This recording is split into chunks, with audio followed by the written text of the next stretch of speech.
Ya, pemirsa kita akan mulai perbincangan dan malam ini sudah bergabung bersama kami Teddy Mantoro, tim Cyber, Digi dan Data Nusa Putra University, kemudian Kristiana Siste, Ketua Departemen Psikiatri FKUI RCM, dan Hariko Satria, tenaga ahli utama Kantor Komunikasi Kepresidenan. Saya ke Mas Hariko Satria terlebih dahulu. Komdigi dan OJK terakhir memblokir 10.000 rekening bank terafiliasi judi online. Mas Hariko, ini kira-kira apa strategi pemerintah setelah ini? Ya, terima kasih sekali Mbak Tasya. Yang kami hormati Bapak Teddy Mantoro, Ibu Kristina Site ya, kemudian Sister. teman-teman di Site ya. Mohon maaf kalau ada salah penyebutan, kemudian Ibu teman-teman di Nusantara TV. Di awal kami turut berduka ya, karena kemarin Bapak Ikhlasul Amal, ya mantan Ketua Dewan Pers meninggal dunia. Baik, terima kasih pertanyaannya. Benar sekali Mbak Tasya, kemarin pemerintah dalam hal ini kerjasama antara Kementerian Komdigi dengan OJK telah memblokir 10.000 rekening ya yang terafiliasi dengan judi online ya. Harapannya memang nanti akan ada pengembangan dari website cek rekening, sehingga dengan mengecek website tersebut masyarakat bisa mengetahui rekening-rekening yang memang selama ini digunakan untuk judi online. Mbak Tasya, Presiden kita, jadi kerangka berpikirnya itu dari harapan dari Presiden kita Bapak Prabowo Subianto, itu intinya ingin melindungi kita semua dari bahaya judi online. Ya. Melindungi anak-anak kita dari judi online dan narkoba. Tadi kami sangat mengapresiasi, bagus sekali tadi ada konten dari Nusantara TV ya, wawancara dengan Ibu Dokter. Tadi saya mendengar, bahkan saya mencatat, Ibu Dokter di Nusantara TV mengatakan judi online itu bisa membuat kerusakan otak bagian depan, sehingga orang tidak bisa mengendalikan perilaku. Iya. Nah, ini benar sekali ya, ini sesuai dengan apa yang kita saksikan hari ini. Kalau dulu kita pernah mendengar cerita Malin Kundang, kalau Malin Kundang itu mendorong dan memaki ibunya, kemudian dia menjadi batu. Tetapi hari ini karena judi online, bahkan ada anak yang tega membunuh ibu kandungnya gitu kan. Lebih durhaka dari Malin Kundang. Baik. Kan ada istri yang tega membakar suaminya. Iya, Mas Hariko, mohon maaf saya potong. Hari ini kan Menteri Koordinator Bidang Pemberdayaan Masyarakat Muhaimin Iskandar juga sudah menyebutkan datanya 8,8 juta masyarakat terjerat judi online.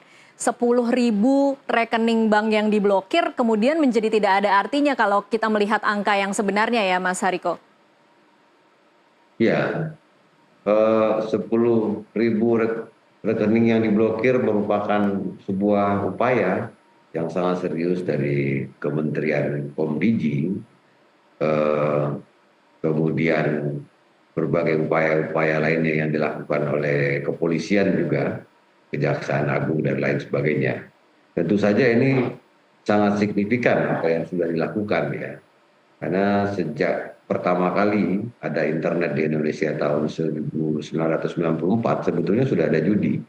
Dan memang belum pernah ada ya ASN di Kementerian Komunikasi dan Kominfo, dulu namanya kan Kominfo, sekarang namanya Komdigi. Belum pernah ada penindakan langsung terhadap ASN yang bekerja, yang seharusnya mereka bekerja untuk mendeteksi mana situs judi, namun mereka melindungi sebagian situs.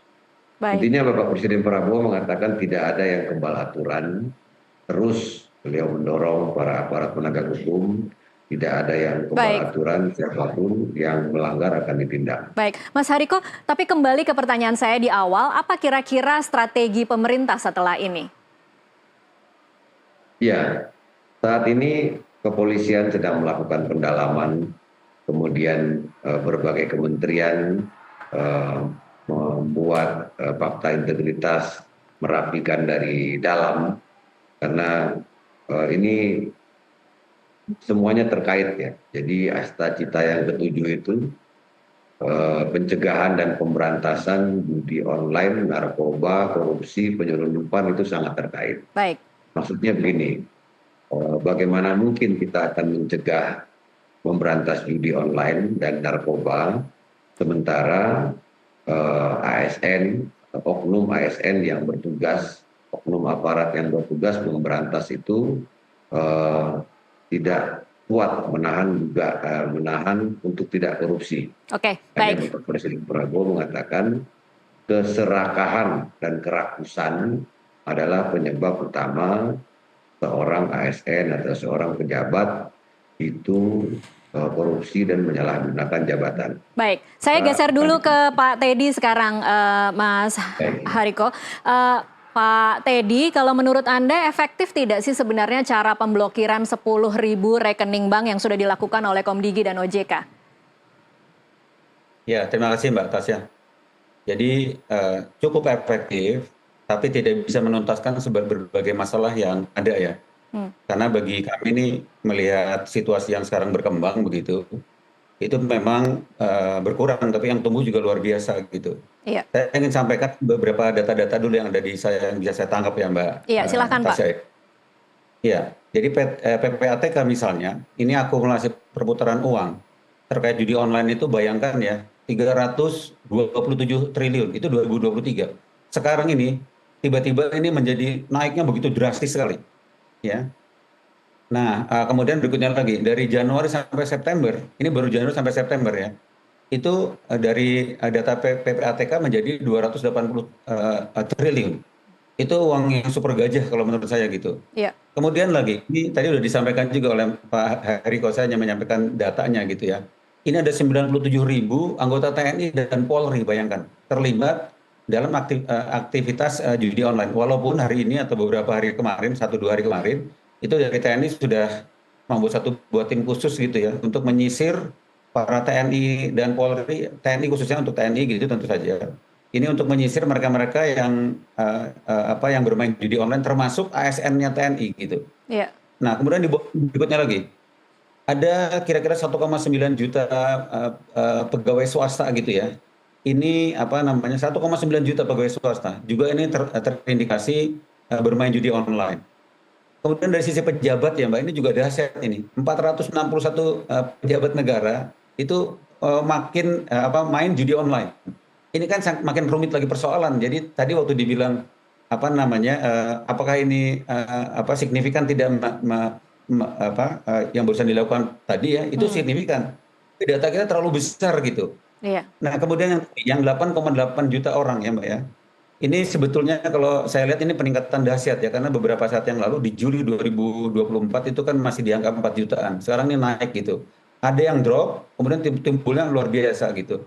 Tapi saya ingin bandingkan dengan ke negara lain supaya juga kita tidak boleh terlalu optimis terlalu pesimis juga ya, Iya. Mbak Tasya ya. Saya berikan beberapa data. Contoh ya, Jerman itu 10,8. Ya saat ini ya. India itu 12,7, kita 8,8.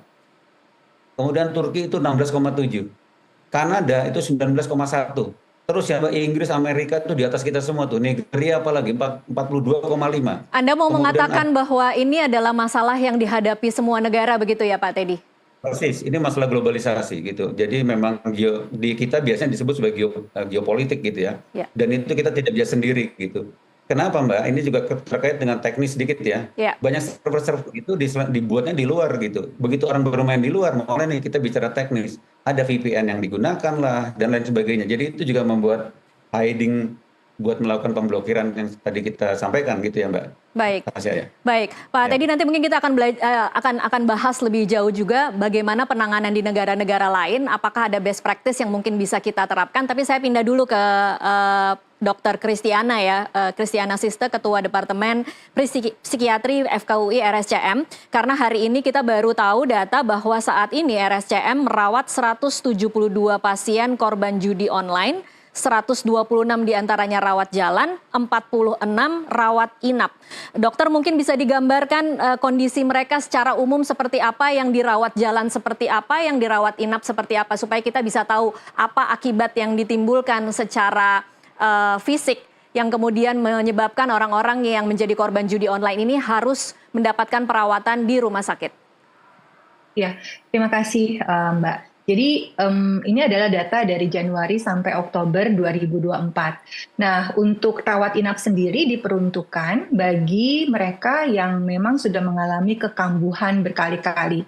Biasanya kalau lebih dari 2 kali, maka sudah indikasi untuk rawat inap. Kambuhnya seperti apa, dokter? Seperti mungkin itu. bisa diberi gambaran atau visual. Ya. Kambuh itu, jadi sasaran pengobatan untuk kecanduan judi online adalah tidak bermain judi online lagi.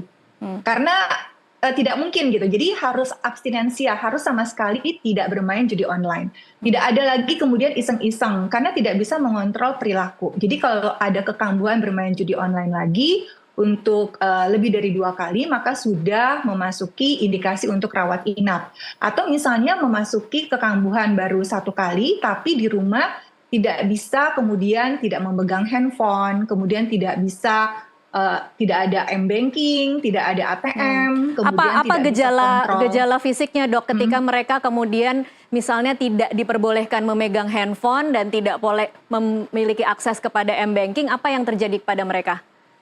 Ya, jadi sebenarnya kalau gejala fisiknya yang menonjol adalah gelisah ya. Gelisah karena ingin sekali bermain judi. Itu seperti putus zat, misalnya pada kecanduan narkoba. Gelisah sekali ingin bermain judi online. Nah, itu yang terjadi. Dan pikirannya terus-menerus preokupasi, memikirkan bagaimana caranya bermain judi online. Sampai kemudian misalnya terjadi perilaku yang mengarah ke kriminalitas, misalnya kemudian mencuri uang atau mengambil ATM pasangan atau orang tua atau menggadaikan barang di rumah. Itu yang seringkali terjadi. Mencari berbagai cara supaya bisa bermain judi online. Itu yang terjadi. Baik, ini rata-rata mereka yang sadar sendiri kemudian datang berobat atau keluarganya, dok, biasanya yang kemudian mengantarkan para korban ini? Tidak, 90% diantarkan oleh keluarga. Jadi ada penelitian seperti ini, 1 orang yang melakukan judi online, kecanduan judi online, 6 orang di antara orang tersebut yang berada di sekeliling orang tersebut terdampak perilaku dari yang kecanduan judi online. Jadi 1 merugikan 6 orang di sekitarnya. Oke, baik. Kita masih akan lanjutkan di segmen selanjutnya. Kita harus jeda dulu sejenak. Pemirsa tetaplah bersama NTV Prime. Kami akan kembali sesaat lagi.